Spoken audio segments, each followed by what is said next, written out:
Got the nerve to say that you better than Big. Dick sucking lips. Why don't you let the late great veteran live? You ready? That was a mouthful. I want to just start. Pause, damn. Pause. It's RNDM cuts. This is episode 3. Who's keeping count? You, me, nigga. Right. Cause I see, and that goes to show how you don't fucking appreciate me, nigga. Oh my god, let's peek the mic early. Let's go early, let's nigga. Do it. Let's do it early, nigga. Oh, I'm about to go in early, nigga. I don't like the language you're using with me. So many N-bombs here. N-bomb. Cause I'm tired of you, bro. This show about to come to a crashing halt. So hate crime. So you're gonna commit a hate crime? I'm gonna commit a hate crime by saying words. Yeah. This is you said. Oh, you said. Yeah, N-word usage of me is a hate crime. This isn't Canada, dog. I'm feeling like Jussie Smollett. This is a hate crime. I think I need to call somebody up about you.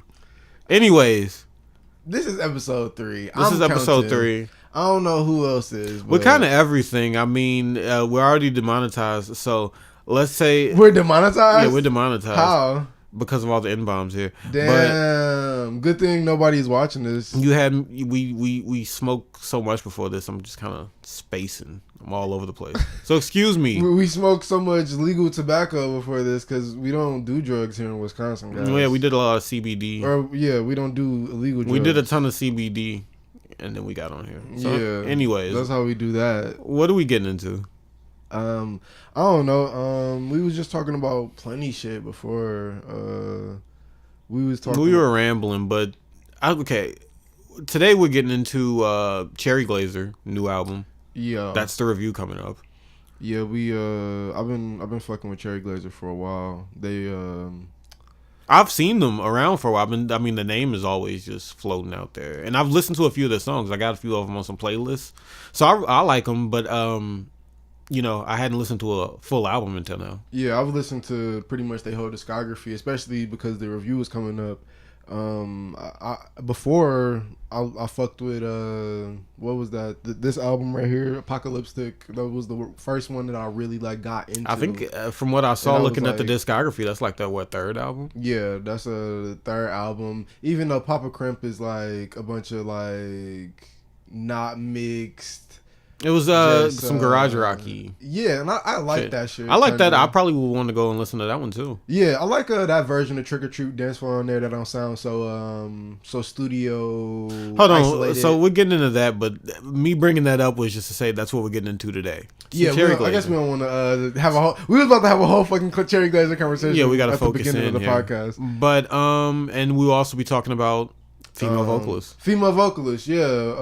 I want to go pretty much anywhere with it, multi-genre, but I guess we're going to focus more on rock female vocalists. Just notable ones in my head. We're not making some definitive list or something like that. We're just spitballing. Yeah, some notable female vocalists from what we've experienced, I guess. Yeah, we had a few talks before the podcast. And it probably won't even be a full definitive thing as far as we go because, we're pretty lousy at taking notes. Yeah, for the podcast. It would be no fucking reason for me to take notes for the podcast.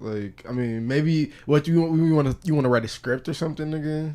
We got to learn to fly without a parachute. Yeah, we about to do an hour show. I'm not about to write, nigga. We got the structure. We talking about this, and this. Oh wow, God damn it, professionals. Anyways, nigga, in the bedroom, we professional as fuck. The first thing we can get into though, the latest news on Tekashi 69. Yeah. Okay, did you hear about whatever the latest was on that?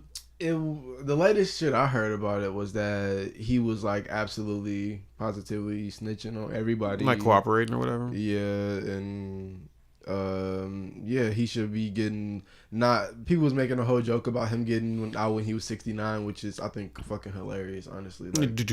Yeah, I love in life when your life has a fucking irony, you about to spend the next 47 years to get out, and that'd be cool. If he will actually look like the Saw guy. Yeah, he'd have the droopy cheeks probably. Yeah, he might as well come out and start doing some weird serial killer games. But that's not even the case. That's or it's not happen, looking like the case. Because he gonna tell on everybody who he committed crimes with. I saw this first off from Vlad TV when they had his baby mom on there reading the paperwork and shit. Yeah. Which is... I saw the thumbnail for that video, but certain videos I just usually don't click on because... I'm just not interested. So it said he was fully cooperating and they were going to drop all the charges. That'd be he would theoretically get no jail time. I think the answer is somewhere in the middle between 47 years and no time. That's fucking ridiculous. Like, I mean, but this was supposed to be paperwork right here, saying that they would drop all 9 charges against him and the other. If that happens, I don't know. That kind of just seems like more proof to me that. I mean, what more proof do you need that being rich in America is just fucking. It helps out so much. I'm not even sure if he was really... I don't know if it's about him being rich or if he even has a lot of money to throw out. I think it's just telling everybody cooperate with us fully. And you get off scot-free? And we'll put you on witness protection. That's ridiculous. I mean, a life of a snitch, I guess. I mean, I don't know how it all works. And I'm not saying necessarily, okay, am I saying he's wrong? I think he is. I'm not saying that me or that anybody should uphold to some street standards because I'm not some street dude. I don't know. I'm not gonna say what I would do in this But situation. if you portray yourself the way you did as he did, and you're surrounded by all these gang members and you're putting in all this gang activity, you're paying people to shoot for you. You can't then turn around and say, I will snitch. I think that's. But these same niggas was trying to kill him. Well, apparently Kuda B, who's one of the little hitmen or whatever, who got nabbed from him flipping, I guess. I'm sounding like a 40s noir detective. Nabbed from him flipping. Yeah. Was just he didn't. I don't think he was one of the people in the mix trying to kill him. I think he just is turning over on everybody to preserve himself, which is not honorable to do, even if it's like the honor amongst thieves thing is not even the most honorable street thing. I don't know. I feel like if niggas trying to kill me and saying do away with me, and when I'm trying to get away from niggas, they on some like, no, where the money at? It was a super violation coming. A super violation coming if he tried to separate himself. So it's like I will kind of feel. I guess I don't know how I will feel because the situation is super hairy and there's probably a lot of things we don't know. So do you think he can come out and make some music and be a rapper? Hell no. I mean, in the age that you're in on Twitter, I don't think that would even be advised by the people who will put him in witness protection because I think he would need to be in witness protection, right? I mean, that's how gangs work, right? I don't know what he'd do, but that'd be crazy if he came out and started making music again. Like, how would that work? In the culture we live in, on Twitter, Instagram, and all that stuff, where you can find contrarian opinions, you will find people being like, yes, I would have snitched. He should snitch. I would have snitched. Like, if I was in that situation. I'm not going to say what I would have did. And they would probably say, I don't care. As long as the music is fucking fire, as long as it is 6ix9ine. I never really. I'll rock with that shit. I never thought the music was that fucking Which is fire, hypocritical. so, Which is hypocritical because they leaving my boy Troy Ave out in the cold for a similar situation. And it's not even similar. It's worse. Yeah. Because Troy Ave, his friend got shot and he is not supposed to snitch on the dude that murdered his friend and tried to pin it on him at first. But is 6ix9ine not supposed to snitch on the niggas that was trying to murder him? No, because they were his accomplices at some point. They're the ones that he did all this so shit he with. Should just uphold to standards of people who currently are not his. If you were subscribing to street code and all that kind of shit that came with it, yes, you're supposed to handle street stuff with street stuff. You're not supposed to handle it by going to get investigators to come and like help you take out your enemies. But I mean, and it's obvious that he was never the image he was portraying, and everybody knew it. It was very obvious. Nobody was really fooled by it. But still, to have this look of that you're just going to throw everybody under the bus to preserve yourself, it just doesn't look good for who he was and how he came up with the whole, beef and suck my dick and all this. I put a 30-pack on Chief Keef's head and having people shoot at Chief Keef. Like, he kind of brung a lot of this on himself. Now I can't flip and be like, well, like, he was talking big shit. I agree.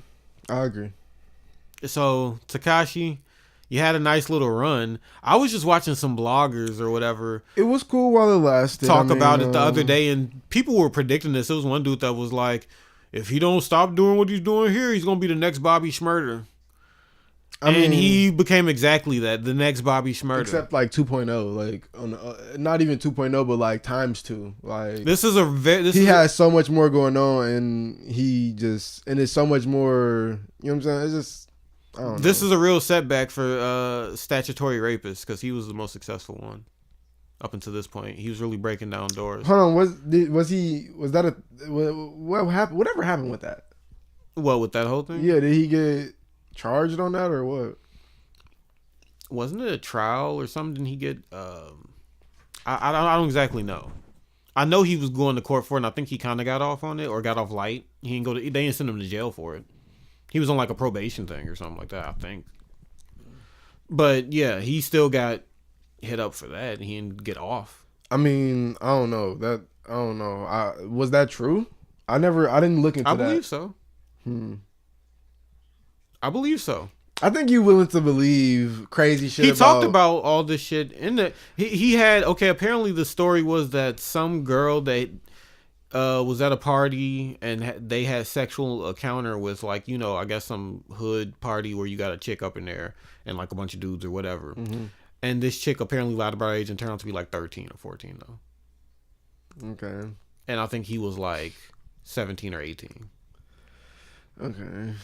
It's a sticky situation, and it's how I first heard of 6ix9ine actually, because the first time I ever heard of 6ix9ine, he was getting dissed by Trippie Redd making a video saying that we don't rock with pedophiles. The first time I heard of, and it was the Trippie Redd 6ix9ine was when he was on the video with Trippie Redd. Pose. Yeah. So. Well, it was a nice run. I don't know. I mean, and that was like maybe 2 years ago. I wouldn't be shocked. I don't know if this is a oxymoron. I wouldn't be shocked, but it would be surprising if he came back out and tried to release music. It's weird how much life get in the way of niggas wanting to do what they want to do. Like, I just thought about X just now, like how his whole thing, like his situation is just as crazy. Like he had this. Well, he got murdered, dude. That was sad. That was sadder. It's this superstar rise. He got this fucking all these great songs, and he got this fucking core fan base. But he got like this pop appeal too, and out of nowhere just ended. You know what I'm saying? He had a pretty crazy, tragic life as far as that whole sad boy circle. And he thing. had some shit going on. Like I think he's gonna be held up higher even than Lil Peep. Yeah, who is like who? Okay, and no disrespect, he's I think they on the same. Lil Peep is like sad boy legendary now after he died, but when he was alive, nobody was really fucking with Lil Peep except his little niche audience of like the emo. When the artist died, they art become worth a lot more. That's just what it is. Did you listen to Lil Peep? No, it was right. Like what type of question is that? So that's the same reaction I'm having. Now you like the art get the hell. I'm like nigga, not about me. To me, it was the epitome of funny ass sad boy try hard white boy emo rap. But X is even more legit, higher up legend, and it's really sad that he was murdered. Yeah. I mean, just the hip hop people that are following him, Mac Miller. I was just about to say, bro. Like Mac is like that hit me with the Mac Miller because everybody kind of grew up listening to Mac Miller. Mac is the only celebrity I think that has ever died in my lifetime where I'm like, when I think about the nigga, I'm like, damn. He's fucking dead. When I heard it, I was like, damn, Mac Miller died. Like Mac raised me with so many different projects, and it's crazy. I don't know, but then again, when I was 13 and 14, I'm listening to Mac Miller like, oh, this shit is just hard. The beats are hard, the bars are hard, and especially when he transitioned from like the Blue Slide Park to the watching movie shit, that really blew my fucking socks off because that's when I was just getting into like the weird alternative rap, and I was like more fucking with some rock sounds and shit like that, and when he got on his like very psychedelic almost experimental shit with watching movies followed by Faces, and then he came back to a more traditional rap sound with the Good AM shit. He just has such a good run of albums and mixtapes, And he seemed like a really likable guy. and he just really, and he was a really like a lot of my social media shit is like I got a lot of my social media shit is called Toasted Sandwich, or it used to be, because I don't really have social media anymore except for the podcast. But it used to be called Toasted Sandwich. You looking at my thumb? That's funny. No, I was looking at your shirt actually. But a lot of my shit is called Toasted Sandwiches because he was on Snoop's show, and he was like, Snoop was talking about what type of girl he liked, and he was like, I like a low down dirty bitch who trying to do this and that. And then Mac was just like, I like a nice toasted sandwich, my nigga. Like, of course, Mac didn't say my nigga, but you know what I'm saying. But he really raised me. Like, I remember being high as fuck as a 15-year-old listening to watching movies, and just a lot of his sounds influenced my music today. I don't know. I can't talk enough about Mac because it's just how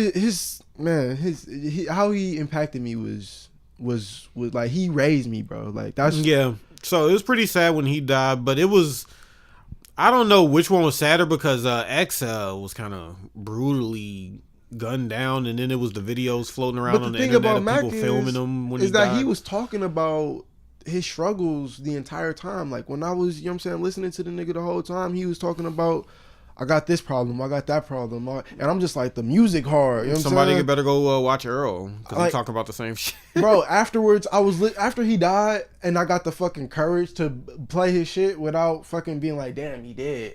I was like, damn, bro, the whole fucking 6-7 years I was listening to this nigga hardcore, he was talking about nothing but drug abuse problems, and I didn't even notice it. Like. Well, I mean, okay. And I guess the same thing with X. A lot of death talk. A lot of demons in his closet when it come to his significant other. And you know what I'm saying? I don't know the details on that either, so I don't even want to speculate. But it's just I don't know. It's crazy. I guess that come with the territory. When you an artist, you got some weird shit going on. Like, I heard a story about Miles Davis. This nigga was pimping while he was still a world-renowned musician or some shit. Like, I mean, like, at that time maybe you could do all of that, but to tie it back to 6ix9ine, it is pretty surreal when you go back and listen to his music now, and when you listen to all that kind of stuff. I'm gonna have to stop you on that one, brother. No, it is, because with hindsight, you look at it and you say, and you can visualize, like, man, this dude. Anybody with a little bit of foresight could have known that something crazy was gonna happen. Not this crazy, but something. But something this crazy happened. So you go back and look at me and you visualize, like, damn, he had like it's a story in there. It's a weird successful run of like overnight success that led to your demise at the same time, and now the situation you're in. So when you go back and listen to all of it, you're like, damn. Yeah, he could have just still been Daniel in Brooklyn or whatever the fuck. Like, these are all chance encounters and things that happen that leads to decisions of being like, we're going to go, whatever he made, the decision of, I'm going to go all in with this persona and all in dissing people and all in with this blood shit, to only like for a year and a half run, and then it'd be just cut. Like, he got hot to the levels of like hot. And then it's kind of crazy. I don't know. I think the whole story overall. I don't know. I think a lot of it's a movie in here. Yeah. I guarantee it's a 6ix9ine movie somewhere in here. It's a lot of young niggas from the hood that just only want a little bit of fame, but was it worth it for him? I don't know if he wanted it to end it like that. I wonder if I mean, he didn't want it to end like this. Of course, is it worth it? Even after like the witness protection shit, if that does happen, like there's a big movie here.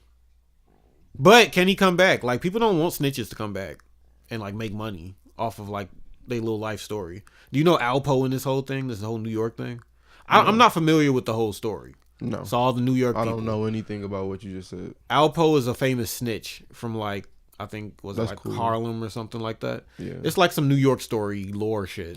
Where it's like him and Rich Porter, you know, have you ever heard that name? These were famous New York drug dealers at the time, and apparently like Alpo did a bunch of shiesty shit and snitched on the whole team and all that stuff, and he's out, like walking the street now in New York or something. He called into some show and shit. Like, hey. And people don't like this. Like it's people who are like, you know, real street dudes who don't like this and saying you can't, like, you honoring snitches and he coming out and he's just a free man and So- these people are dead and these people in jail forever because of him.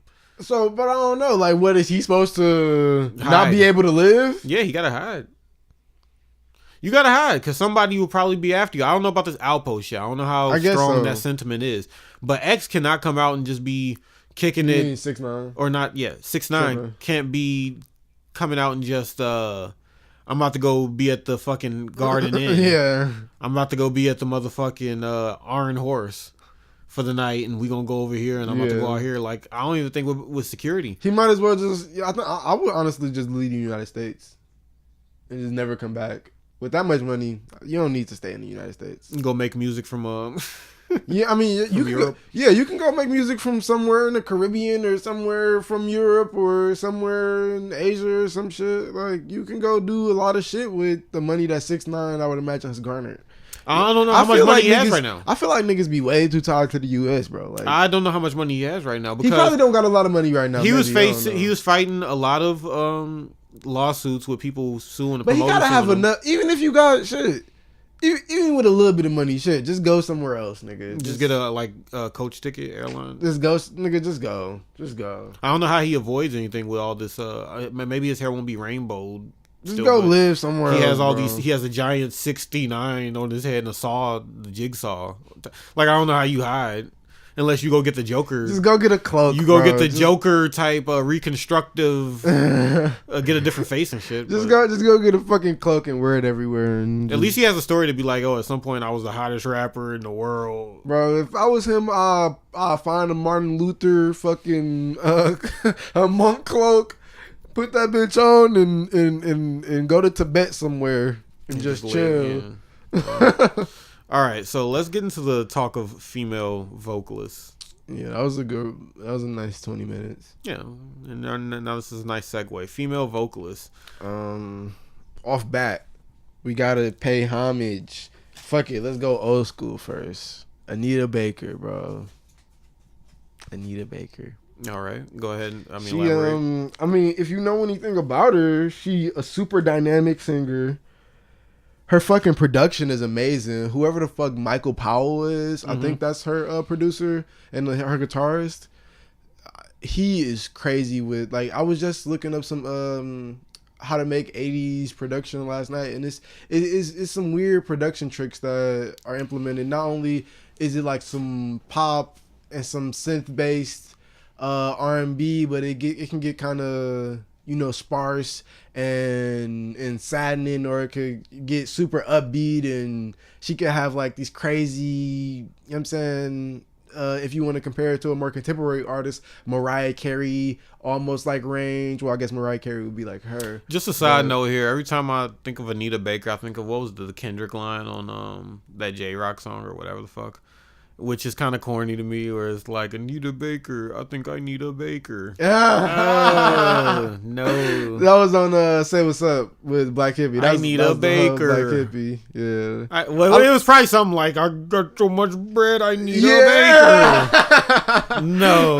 Yeah. That's a bad pun. Yeah, that was, who said that? Absol? I think that was it? I think that was I thought it was Absol. Kendrick.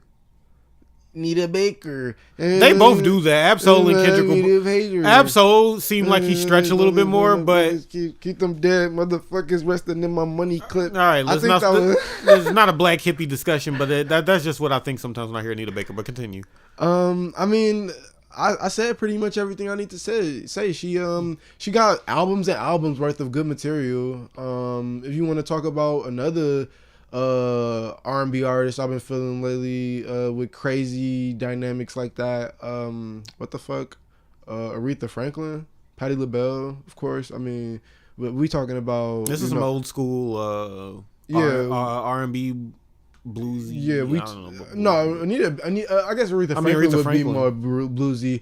Who else I say? I said a fucking I said Aretha Franklin and then Anita Baker. No, I said somebody else after her. I want to talk about her. No, it'll come back to you. As far as R&B people, I like Sade. Yeah. She has a really good voice. Even though I haven't listened to a ton of her, but I know the big songs. I like There's one girl who tried to put me on a Sade once. It was okay. Smooth Operator and all that. Actually, I was really feeling it at the time. Yeah, it's I just smooth. haven't got back into it. Yeah, same with me. Who else? R&B, modern. I listen to Abra. Kilo. I think I've heard. Kilo Kish. Kilo Kish, Abra. They're around the same circle. I've heard a lot of people say that Kilo not a great vocalist, but I like the vibe though. Yeah. I mean, it's not even like she's not a bad vocalist. I It's think not I don't noticeably think she's a bad anything. vocalist. It probably just so- it's probably not a standout Christina Aguilera Yeah. holding notes like that, but I like the overall vibe and aesthetic and feeling of her songs. Yeah. Patti LaBelle. That's who I said Patti after LaBelle, you Aretha brought Franklin. Yeah.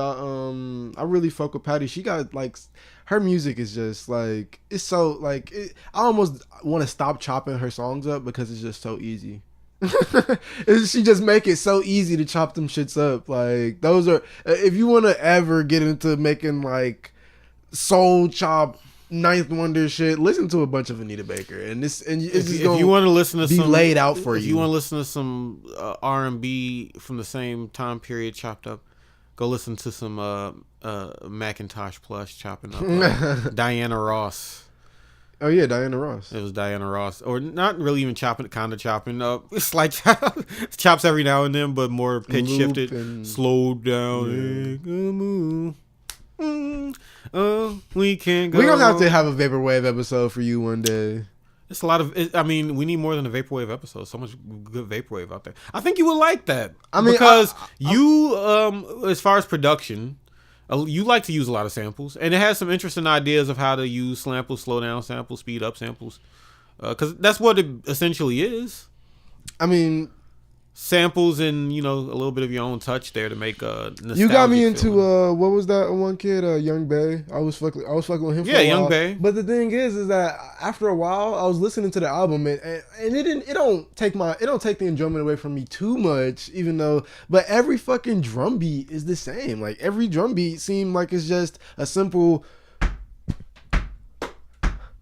Was this on Bay? And sometimes he'd throw in a double kick. And Young Bay is more in the area of the samples they use are like Asian. But I still fuck with it. Yeah. Asian songs, Asian Yeah, singing, it sounds like a lot of an anime Yeah. instead of like old R&B. But I still fuck with Young soul. Bay. I mean, Was that on Bay? I haven't like Young Bay's yeah, I think that was the He's first. continued to put out albums. Yeah, that was the first project, I believe, because I usually listen to shit in chronological order. But we're way off topic. But there's so many facets to shoegaze. I mean, not shoegaze, vaporwave. That Yeah, are we're way here off topic. and there.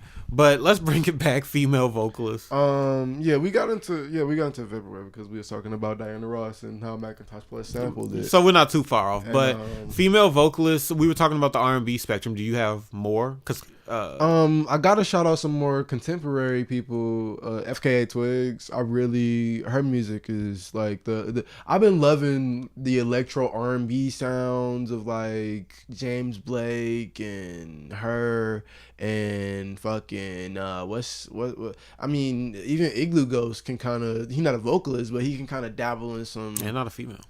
Yeah, but that's why I didn't want to even bring up James Blake. But I can't. But when I think of FKA Twigs, I be like, bro, I be feeling like FKA Twigs is like James Blake daughter, like James Blake Jr. almost, except more sexy and stuff like that.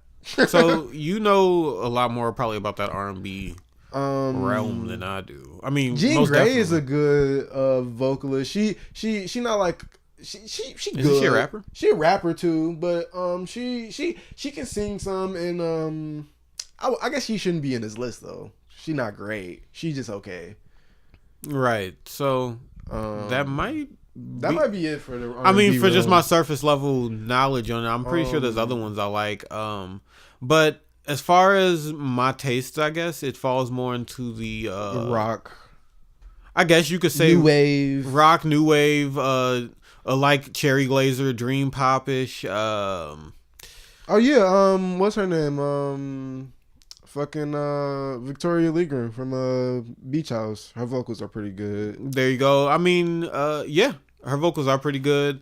I forget her name. Effects going on, but still the vocals are nice. Yeah, I forget her name. But the vocalist from Broadcast, fucking spectacular. Yeah, she. I think she I only listened to a little bit of Broadcast. She, I think, like tragically, unfortunately, passed like from pneumonia. What the fuck? Years ago. But Broadcast was an excellent band, crazy. Excellent vocals.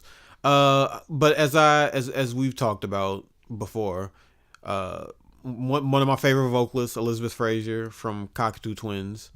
Yeah, she was pretty good. Yeah, I think she's a good singer or has a good singing voice, I think, for whatever could be perceived as like traditional, but she has a lot of character mixed in with it. Who else did I mention? You like, we'd have to check again on a vocal level, but I think she's a good singer. Susie and the Banshees. Yeah, I've been fucking with them a lot lately. They got like a certain groove to it. She not like, I think sometimes the singer can be a little bit more dynamic, but for the most part, they just a really good band. Like as a whole, like the vocals, I feel they can be very almost. They can be very percussive at times. I don't want to say rappy, but they got a certain groove to them that a lot of bands I feel like had at that time. Yeah. They're one of those pioneering post-punk bands of the early 80s and into the 80s. Blondie, but you said you wasn't really fucking with. Blondie to me is like the really commercialized. That the Blondie falls more under the new wave banner to me than the post-punk banner. Yeah. Even though these are if you want to say new wave and post-punk, they are kind of close. They're kind of closely related. There's some overlap there. New wave, post punk, regular, just punk, all that synth pop. It's a lot of crossover and all that. But if you asked me to categorize one from first characteristic and then second characteristic, I would say Blondie is more just new wave. Yeah, because new wave is very commercial, very accessible. Glitzy. New wave is in itself, I feel, very commercial and palatable post-punk and punk. But I don't know. That's what I like about Blondie in a certain way. They're very just glitzy, super pristine production. I like that. I mean, at least from what I've listened to. I've only listened to with the album with the black and white lines and shit. Right. I think that was the first album. Parallel Lines, yeah. I feel. But yeah, I was never huge on Blondie, but you know, they're one of the bands you just got to know. They were a big band for the time. Okay, we were going to talk about, this comes up. Kim Gordon, Sonic Youth. You said she was Sonic Youth, one of my favorite bands. They're a legendary band, and Kim Gordon is on some great songs, doing, good work. But I never really fully got behind her. And it's not even just the voice, because it's voices like that I like, but I feel like she not like, could you not?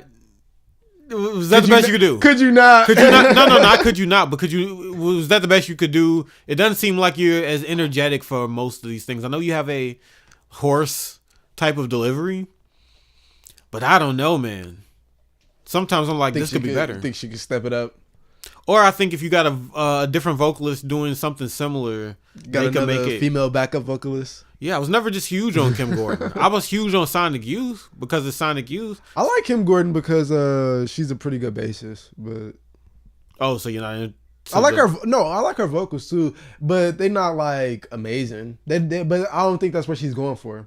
Just like when people say Meg White is an amazing drummer, that's not what she's going for. Yeah, I mean, I suppose maybe that's a good comparison. Meg White drumming. I don't think they're trying to be the fucking most dynamic Anita Baker. I don't know. I feel like Thurston got.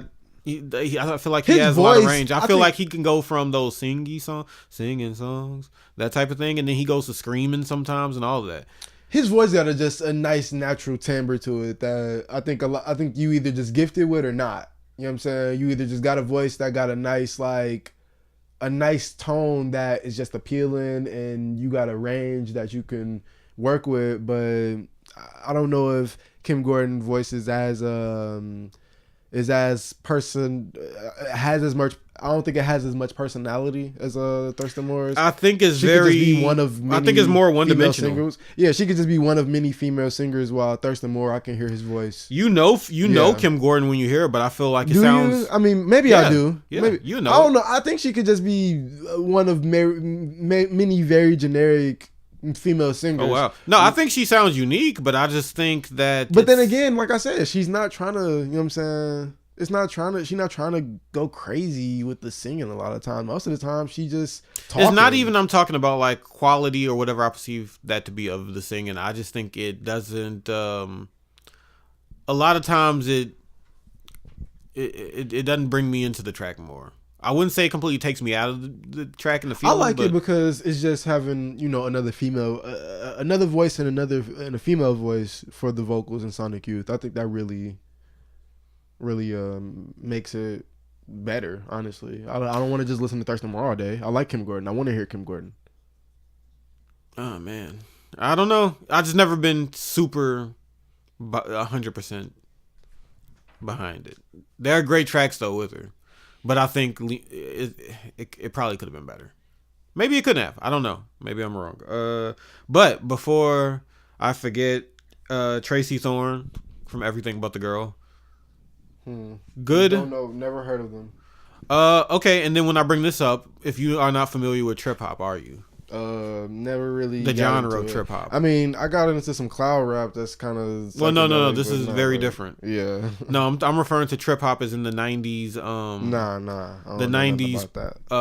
Portishead. I know a little bit about Portishead. I mean, I've seen. Okay, so if you listen to Portishead, that's trip hop. Oh. Okay. So yeah, so Everything But the Girl was more of a folky, just indie band before then until it was the 90s. They got a club remix of one of their songs, and that took off. So they went more into the electronic direction after that. Mm-hmm.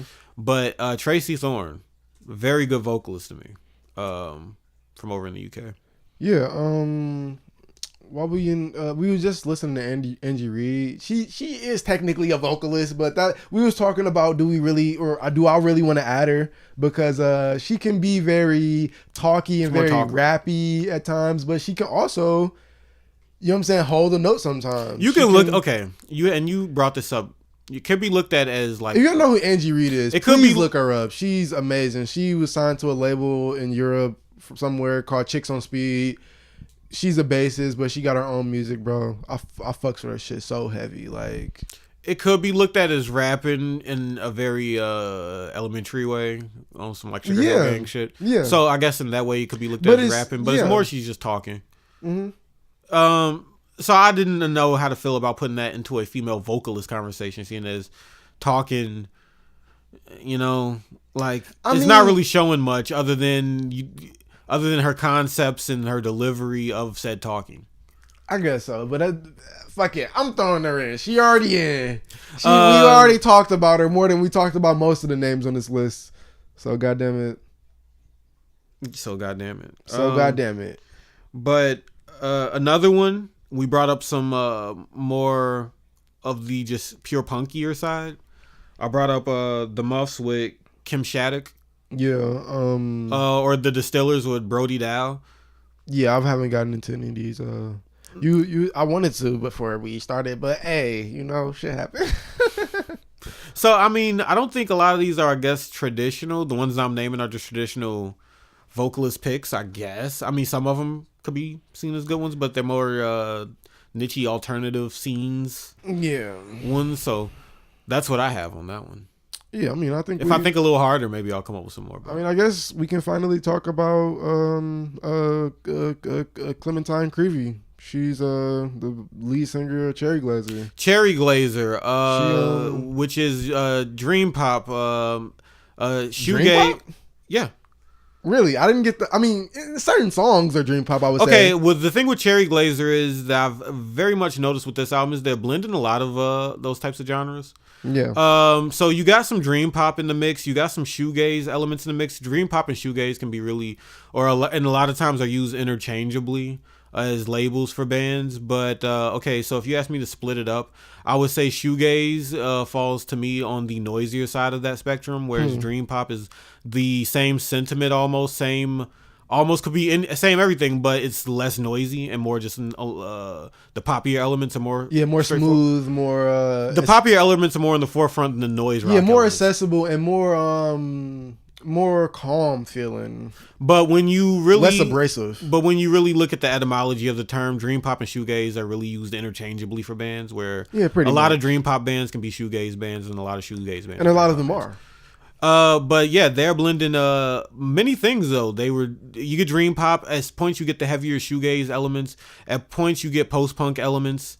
And then and some songs you just get that overall general indie rock feeling and nothing too much in one thing. And that's something I appreciate. This album that we listened to, which we should probably intro. The name of the album is Stuffed and Ready. 2018 Cherry Glazerr release. I think it came out I don't know. I think it came out this is stuff we really should have pulled up beforehand. February 1st, and they got a Delicate Steve feature, which I'm really fucking with. I was fucking with Delicate Steve a while back because I saw them on a NPR Tiny Desk.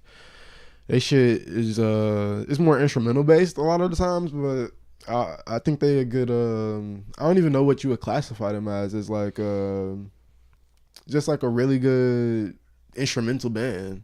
Yeah. What are you talking about? I'm talking about Delicate Steve. I haven't heard that one yet. No, they had a feature on this album. Oh, okay. Or I guess maybe the guy had a feature on this album. See, I didn't look at the track. I mean, I looked at the Spotify one, but I didn't dig deep into features or anything like that. But this album, while there are a lot of different styles on here, I think I can find appreciation in almost every song. I don't think there was any song I disliked. They really bring you into the music like most bands of this type, with the instrumentals, with the guitar licks that are on here. They get really creative yet simple. At points really just as the name says, dreamy, with the layers, and just the textures on the album, as far as those guitars and some of the bass lines. Yeah, I think their guitarists and I think the whole band is nice. I mean, the drums, they don't really stand out particularly. I think the vocals and the guitar are really the highlight of this album. But the mixing overall is good, and the writing is just the writing is good too. Is nice. I mean, the way she makes melodies is just so fucking angelic. Like it could be, a bit more rough or visceral. You know what I'm saying? It could like what was the song? Maybe Stupid Fish, where the shit was just kind of going everywhere, but she could still like we was having a conversation earlier about how punk singers are not necessarily traditional singers, but she kind of walks that line. Like she kind of like she is this the track? Because one of these tracks did pick up where it got kind of really loud. Was it Stupid Fish? I just listened to these pretty quick fire yesterday and this morning. Yeah, this shit. It just started off. This is one of the tracks with the loud shoegaze elements of the loud noisy stuff right there, more than just a straightforward just dream pop. But I liked it. It was a lot of range, and she, I think, really picked it up on one of these songs where her vocals, she started screaming. Yeah, that was the end of Stupid Fish, where she was like really just like really into it, really going which crazy. Is like a contrast from just the usual. It was a contrast from the beginning of the album, Ohio, which was very chill, which was very like just super major chill chords. Like a lot of their songs are very lush nowadays. Like their mixes are nice. Like, yeah. So I really like the guitar tones are my favorite song. I like to pick out one because I think it's one of those things where I have to go back and listen to like 2 or 3 and be like, which one is my favorite out of here? It might be the one with Delicate Steve, maybe the one that's not my real life. I like that song a lot, but if I had to pick out my favorite, it would be Stupid Fish. It could be Stupid Fish. I didn't listen. I mean, I listened to the first maybe. I think Daddy was pretty good. 6 or 7 tracks more than I listened to the last like 3 or 4. This got on some like more. Daddy was shit. weird to me because I was listening to it. I'm like, is this like some pimpy shit? Like she talking to a pimp. It's like, who should I fuck, Daddy? Is it okay with you? Who should I? Like it was like real weird sexual things, and then the daddy shit. And I was like, I like the weird sound. I like the melody and the harmonies and the catchiness of it. I love the synth pop sounds that they tried to introduce on that track. Like, there was some synth pop in this. I just love the arpeggiated synths and this was a good mix of and shit. This album was a good mix of similar genres that have similarities, but are different enough to where you can see that they're pulling in from different places. Yeah, and just keep you interested on this ride of like, what the fuck is why, you know what I'm saying, their chord choices and just like just the way that they just pull from so many different places is really it's a really good album. It's a really good album. I mean, nitpicking, their album covers usually look like kind of weird and shitty. And this one I don't think is very different with her like with her mouth full or something and then some dress in the white. Like their albums are that like Clementine Creevy? I don't think so. Possibly. Maybe it is. It kind of looked like her. I don't know. But yeah, that album covers never looking so good. I like the Haxel Princess album cover. Speaking of the older albums, I mean Haxel Princess and I did listen to the song off there. It was Band-Aid, I think. The best song off there is Why It's Not My Color This Evening. That shit, bro. I was listening to that every day for like a year ago or some shit. It's one of those more hard songs that but it can also get very, like, the chorus is very dreamy, very, you know what I'm saying? Yeah. So I mean, overall I enjoyed it. I would want to probably go listen to it more. If I had to give it and we haven't done this in a while. We don't rate, really. No. We don't rate? No. I can't rate here? No, you can rate here. I'm just saying we don't usually do that. But I mean, if I had to You got the 10-point scale over there. Yeah. If I had to, I would say this album is not as, I don't like it as much as their previous release. I'd give it, if we're gonna use the 10-point, I'd say it was an 8. Is that too high? I think that was higher than I expected you to give it. 7.5 to 8. If we have to give it some wiggle room, this wasn't bad. I don't want to give it a 7. I don't. I think this was better than average. I don't disagree, but I feel like, I don't know. I feel like the last album, Apocalyptic. Well, okay, as a body of work on its own. I mean, I gotta compare it to the last joint. Why not? I mean, in isolation, especially when the last joint was maybe better. But then I mean, you don't know, because I think you've had probably more time with that album than you have with this album. Yeah, but then again, maybe it's coming down to preference, because I feel like Apocalyptic can be more noisy and they pick it up a bit more in Apocalyptic rather than having so many slower tempos and, you know, angelic melodies. They're very, you know what I'm saying, Sip of Poison and even Trash People, which can be kind of it could be kind of dreamy, but it still is, they pick the tempo up, you know what I'm saying, and you can kind of nod your head to it. A lot of this shit, I can admit, this album, I'm never gonna get bored at a single part. Maybe a few parts on this album, I'm like, they dragging it out some. So I don't know. I feel like I would give it maybe the same, but I would give Apocalyptic maybe a 9. Did you like it that much? Like, I'll probably give this album a 7.5, damn near 8. Maybe if I had a bit more time with it, if I listened to a bit more of the joints in the middle of the album, that, you know, you can kind of forget about the middle of the album. Mm-hmm. Once you start an album and end the album, that kind of, I feel like, leave the best impression on me. Or a lot of the times, the first half of an album can really leave an impression on you while you sleep on the last half. So maybe if I really give it a few more listens, my opinion to change, but I just feel like the last joint was so much more exciting. Well, overall, good album. Good album, though. I like the direction. I love what I can give this album over that album is that it's a bit more varied. It seemed like it seemed like the guitarist is better. It seemed like the guitar tones are better. Like, and it's just so much variation on this album that I got to give it points just for being so, just for throwing me off in so many different, just for taking me down so many left turns. But I don't know.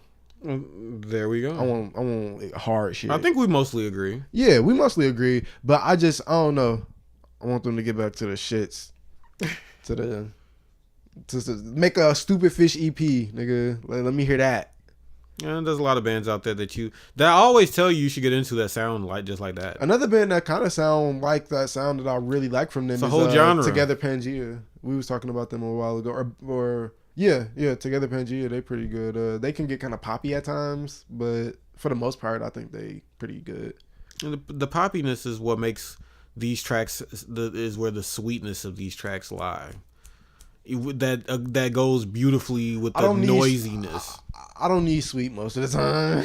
I prefer less sweetness most of the time. It's the pop sensibilities that were on all these tracks here. Yeah, I mean, that gives it that I wouldn't sweetness change any of these songs mixed with everything. I don't dislike things for inherently being pop. No. I wouldn't change any of these songs. It's just that sometimes it can get kind of, like I said, boring. Not as exciting as a Nurse Ratched or a fucking or that's a track off Apocalyptic. Or Nurse Ratched or goddamn it, I told you I'd be with like that shit, or Nuclear Bomb, like, or even though Nuclear Bomb can be dreamy, this shit is just, they pick it up, bro. Like they fucking, you know what I'm saying? Every track kind of just got this crescendo to it that, and the album itself has a certain and it has a bite to it, like. Yeah, well, we'll see. I mean, we'll listen to more, probably of Cherry Glazerr at some point. More. Keep doing what you're doing, Clem Creevy. Of this style, or other ones. But this is probably the time that we should probably figure out what we're doing next time. And it's my turn. Yeah, it's you. And nothing new is exciting me, so I guess we're gonna have to spin the wheel. Spin the wheel, my nigga. Let's see. I have about 1, 2, 3, 4, 5, 6. It's about 6 genres here, from hip hop, pop. Which pop? I think you wanted that. That sounds very general to me, just to say pop. But okay, hip hop, pop. I got some shoegaze, post punk, and punk, and synth pop. So, and with me, dream pop goes into shoegaze. So I will spin this wheel and see what happens. Let's hope for some like. Did you put like metal or some shit on there? No, we don't listen to metal like that. No, not too much. No. I got some retro synth pop stuff. Okay, so that's what it says. Retro synth pop stuff. It says retro pop, but that's my code name there for synth retro pop. Synth pop. It's synth pop and other retro 80s songs. Okay, that are on my playlist. So I will have to dig that up, and this is the perfect time because you said you had just gotten to listen. Yeah, I just gotten done listening to or watching some video on YouTube where this guy was explaining how 80s music is different with a bunch of key changes in the chorus and even in the same section of a song. So I'll probably want to go for an album that I think that you may not have listened to already. You listened to that first Devo, the We Are Not Men, and I'm not 100% sure on all the other ones after that. There's cuts off of all the different other albums I like, but I don't know as a cohesive body if I want to listen to some of those other ones. But I'll figure that out. It might be boring on air for me to I don't know. I mean, what else are you thinking about besides Devo? Or that's just the first thing that came to mind? These are things that are just on the top of my head as far as these songs. I got Ultravox, but I wouldn't say we need to go into a whole album of that. I'm leaning towards, if anything, we might have to go with some Gary Newman. Like, it doesn't do it justice, and we have to start this up after the podcast, but check the fucking just... And wait for that to come in. For the 70s? What the fuck? This synth is kind of it's too clean for me. Here it goes. But then again, we are listening to it through a phone. Yeah, that's nice. Fucking get the fuck. Let's review it. Okay, then we will be listening to Gary Newman, The Pleasure Principle. Gary Newman, The Pleasure. Gary Newman next week, goddammit. Or next 2 weeks. I keep saying next week. Next time. Next time. On RNDM Let's Cuts. not give you a time so you just, We will be listening to Gary Newman. Gary Newman, goddammit. The Pleasure Principle. Cherry Glazerr was awesome. Awesome. Awesome. Awesome. We done. Bye.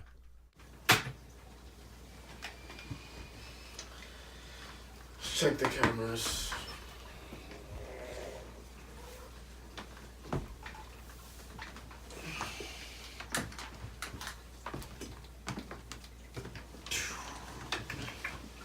Whack. That's still going.